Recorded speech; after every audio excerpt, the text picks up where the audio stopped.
కర్కాటక రాశి వారికి 2026 నూతన సంవత్సరంలో ఏ విధంగా ఉందో తెలుసుకోండి.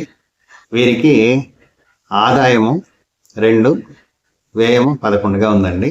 అంటే ఆదాయానికి మించి ఖర్చులు అయితే ఉంటుంది. ఆ ఖర్చులు కూడా శుభమూలకంగా మీకు ఖర్చు ఉంటుందండి. ఏదైనా కొనుగోలు చేయటము, లేకపోతే ఆస్తి, గృహము, ఇంకా వాహనము, ఇలా మీకు ఉపయోగపడేవి కొనుక్కోవడంలో ఖర్చులు ఎక్కువగా చూపిస్తుంది. అలాగే గౌరవం, రాజపూజ్యం అంటారు కదా, అది 4గా ఉందండి. అంటే ఇతరుల చేత మీరు గౌరవింపబడడం అనేది కూడా కొంత తక్కువగా ఉంది. అవమానింపబడడం 7గా ఉంది. అవమానాలు ఎక్కువ ఉంటాయి. కాబట్టి మంచి చేయాలనుకున్న కాస్త ఆలోచించే చేయండి. ఎందుకంటే అవమానాలు ఎక్కువగా ఉన్నాయి కాబట్టి ఈ కర్కాటక రాశి వారు 2026లో కాస్త జాగ్రత్తగా ఉండండి. ఇక గురువు వ్యయస్థానం అందు ఉన్నాడు కాబట్టి శుభమూలక ధన వ్యయం ఇందాకే చెప్పుకున్నాం కదా. మీరు ఏదైనా చాలా రోజులుగా కూడా తీరని కోరికలు ఉన్నా, ఇంకా తీర్థయాత్రలు చేయాలన్నా, లేదా వాహనం కొనుగోలు చేయాలన్నా ఇది మంచి సమయం అండి.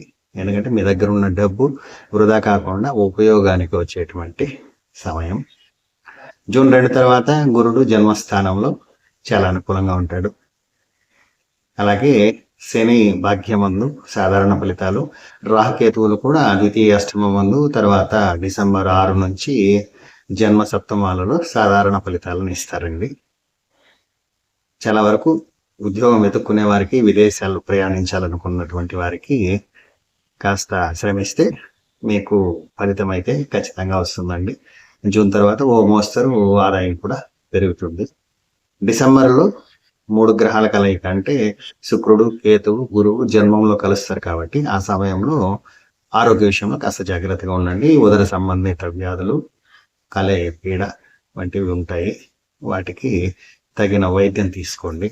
మిగిలిన విషయాల్లో విద్యార్థులకు కావచ్చు, అవివాహితులకు కావచ్చు, వివాహం కానటువంటి వారికి అందరికీ కూడా మీరు సాధించుకుంటారు.